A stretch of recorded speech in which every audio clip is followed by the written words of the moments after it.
My name is Adrian Lee and this is my story. I came from a traditional Chinese family that worship education and hard work.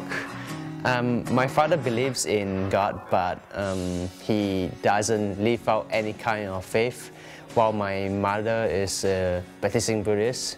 Although my parents said I would be successful if I did good deeds, I didn't receive the joy or respect I expected after doing so. And I quickly began to think that everything I did that was good and the effort I gave was useless. This caused me to live unmotivated and visionless.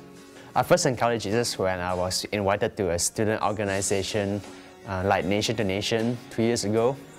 And the atmosphere of love, joy and openness continued to draw me back time and time again.